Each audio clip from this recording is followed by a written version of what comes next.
Saludos y bienvenidos a nuestro canal. En esta ocasión veremos cómo arreglar un paragolpes que tiene un hundimiento en la parte derecha. Para ello utilizaremos agua hirviendo, de manera que la echaremos por la parte delantera del paragolpes y desde la parte trasera empujaremos el hundimiento para que salga hacia afuera. Antes que nada, desmontaremos el guardabarros de forma que podamos acceder más fácilmente a la parte interior del paragolpes para poder empujar desde dentro.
Y ahora echamos el agua hirviendo de forma constante y uniforme sobre la parte del paragolpes que queremos reparar.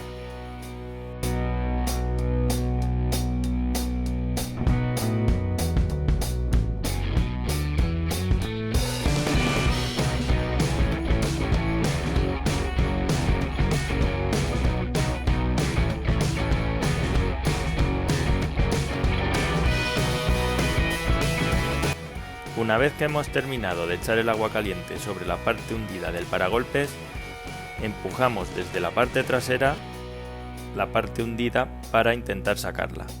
Repetimos el proceso del agua caliente las veces que hagan falta porque irá cediendo poco a poco. A veces no sale a la primera.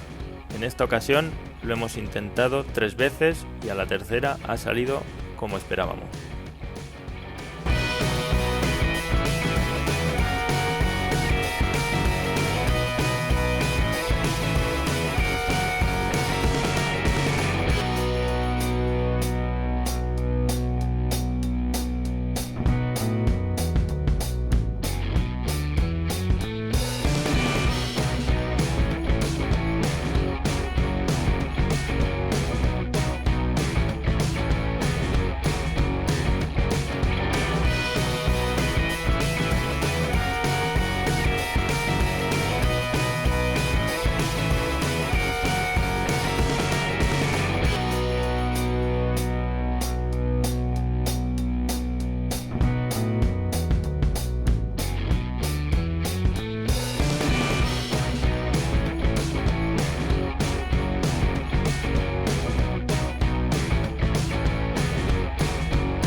Finalmente hemos conseguido sacar el hundimiento del paragolpes y ha quedado bastante bien, como podéis ver en el vídeo.